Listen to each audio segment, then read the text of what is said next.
హైదరాబాద్లోని మధురా నగర్, ఈ కృష్ణకాంత్ పార్క్ దాటి వెళ్తే ఉంటుంది, సాయిబాబు గుడి దాటి వెళ్తే అంతా మధురా నగర్ మనకు బాగా తెలుసు. మధురా నగర్లో పవన్ కుమార్ అనేటువంటి ఒక అబ్బాయి ఉంటున్నాడు. రీసెంట్గానే ఒక 1 year బ్యాక్ అతనికి డైవర్స్ అయింది. తన ఫ్రెండ్స్తో ఒక ఫ్లాట్లో అతను ఉంటున్నాడు.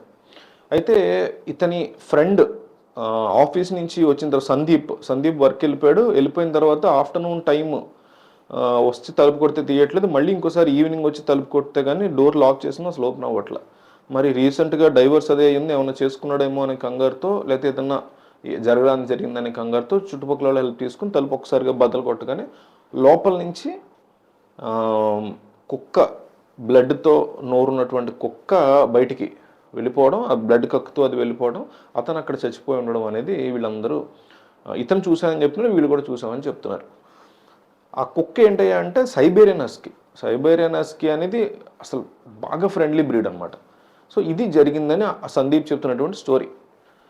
నువ్వు సొల్లు చెప్తున్నావా, మా చెవుల్లో క్యాలీఫ్లవర్లు పెడుతున్నావా, క్యాబేజీలు పెడుతున్నావా అని చాలామంది అతన్ని ట్రోల్ చేస్తున్నారు ఇప్పుడు. సో సైబేరియన్ హస్కీ అనేది బేసిక్గా ఏ కుక్క ఎవరికి హాని చేయదని మనం చెప్పలేం. నేను చాలా పెద్ద డాగ్ లవర్ని, కానీ స్ట్రీట్ డాగ్స్ ఖచ్చితంగా హాని చేస్తాయి.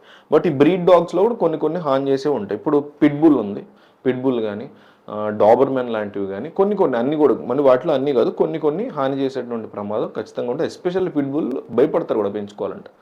సో అట్లాంటిది ఒక సైబేరియన్ హస్కీ చాలా చాలా ఫ్రెండ్లీగా ఉండే కుక్క, అది కూడా అతని మర్మాంగాల మీద, అతని పర్సనల్ ఏరియా మీద ఇట్లా గ్రాబ్ చేసి కొరికి తీసేస్తే అతను చనిపోయాడు అనేది వాళ్ళు చెప్తున్నటువంటి మాట. ఇది అసలు జరిగే పనేనా?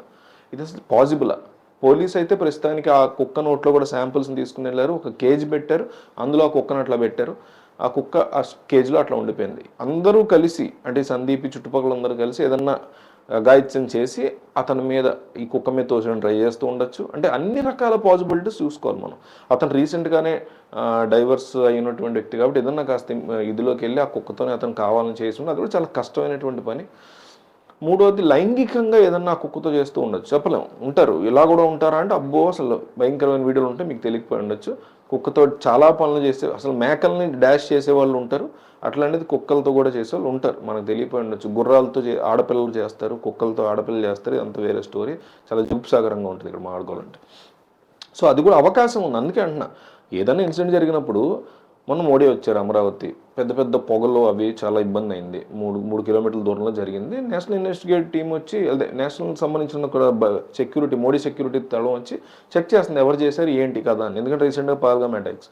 సో వాళ్ళు అన్ని యాంగిల్స్ని చూడాలి అక్కడ, ప్రతి యాంగిల్, ఇది కాదు అది కాదు, ప్రతి చిన్న ఏ చిచి అయ్యి ఉండదులే, ఇది అయ్యి ఉండదులే అనుకోరు, ఎందుకంటే ప్రతిదీ చూడాలి. అట్లాగే మనం కూడా ఏ ఇన్సిడెంట్ జరిగినప్పుడు అందులో ప్రతి దాన్ని ట్రయల్ అండ్ ఎర్రర్ మెథడ్లో ఇది కాదు అనుకుంటూ వెళితేనే ఎక్కడో ఒక థ్రెడ్ మ్యాచ్ అయ్యి అసలైనటువంటి నిజాలు బయటపడతాయి. సో ఇతను డైవర్స్ ఇచ్చినటువంటి ఆడపిల్ల వల్ల ఏమైనా ఇతనికి ఏదైనా ముప్పు ఉంది, హాని ఉంది, ఇట్లా రకరకాల యాంగిల్స్ ఉంటాయి కదా. డైవర్స్ అయినటువంటి వ్యక్తి కాబట్టి ఈ ఏమంటారు అల్లిమోనీ థింగ్ ఏమైనా ఉందా, పెళ్లికి ముందు ఆ అబ్బాయికి ఏదైనా ఇష్యూ ఉందా, ఆ విషయం బయటపడిన తర్వాత ఈ అబ్బాయికి ఏదో ఉంటే బయటపడిన తర్వాత విడిపోయారా, లేకపోతే పర్సనల్గా కొంతమంది మ్యూచువల్గా అంత with very good matured and understanding కూడా విడిపోతారు. అట్లా అయితే ఓకే. బట్ ఏదో ఉంది, గ్రడ్జ్ ఉందా ఇతని మీద, వాళ్ళ ఫ్యామిలీకి ఏమన్నా, ఇతనికి ఏదన్నా శత్రువులు ఉన్నారా, ఇట్లా 100 రకాలు, ఒక మృతి వెనక, ఒక హత్య వెనక 100 రకాల ఇన్సిడెంట్స్ని చాలా జాగ్రత్తగా పోలీసులు ఫైండ్ అవుట్ చేసి పట్టుకోవాలి. బట్ దురదృష్టవశాత్తు ఇండియాలో 90% ఆఫ్ కేసెస్, 95% ఆఫ్ కేసులు అది జరగదు. అసలు ముందు 85% కేసెస్ అసలు పట్టించుకోరు, అవి అట్లాగే పెండింగ్లో ఉండిపోతాయి. మిగిలిన 15%లో ఈ 15%లో 14.5% ఏదో ఒకటి క్లోజ్ చేసేస్తుంటారు. లాస్ట్ 0.5% ఆ పోలీస్ ఆఫీసర్ వాళ్ళకున్న కన్సర్న్ పట్ల ఇట్లా నిజాన్ని బయట తీసుకొచ్చే ప్రయత్నం చేస్తున్నారు. డాగ్ లవర్స్, నాలాంటి డాగ్ లవర్స్ నమ్ముతుంది ఏంటంటే సైబేరియన్ హస్కీ ఆ లెవెల్ ఆఫ్ అటాక్ అయితే చేయదు, without any provocation, without any ఇంగ్లీష్లో ఆ పదం చెప్పలేం కాబట్టి లైంగికంగా దాంతో ఏదన్నా చేస్తూ ఉంటే తప్ప, ఒక మర్మంగానే అట్లా క్లోజ్ చేసేసి ఇట్లా పీకేసేసిందంట. అది ముందు ఆడదో మగదో కూడా తెలుసుకోవాలి, అది కూడా చాలా ఇంపార్టెంట్ ఇన్వెస్టిగేషన్లో.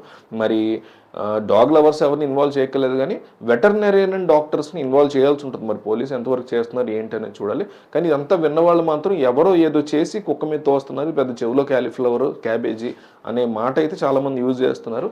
ఈ స్టోరీ విన్న తర్వాత మీకేమనిపించింది, ఏం జరిగి ఉంటుంది అనిపించింది? ఎందుకంటే ఎగ్జాక్ట్గా పోలీస్ చెప్పిన స్టోరీ, సందీప్ చెప్పిన స్టోరీ, అంతే. ఇతని రూమ్మేట్ పవన్ కుమార్, ఇతని పేరు, చనిపోయిన అతని పేరు పవన్ కుమార్, రూమ్మేట్ చెప్పినటువంటి స్టోరీ ఎగ్జాక్ట్గా యాజ్ డీజ్గా ఇదే ఉంది. దీంట్లోంచి మనం ఏం ఫైండ్ అవుట్ చేసే అవకాశం ఉంది, కొన్ని రోజులు నిజం తెలుస్తుంది, పోలీస్ ప్రెస్ మీట్ పెట్టి చెప్తారు. ఈ లోపు ఇందులోంచి మనకి ఏదన్నా డిఫరెంట్ యాంగిల్ మీకు ఏమైనా అనిపించి ఉంటే కామెంట్ చేయండి.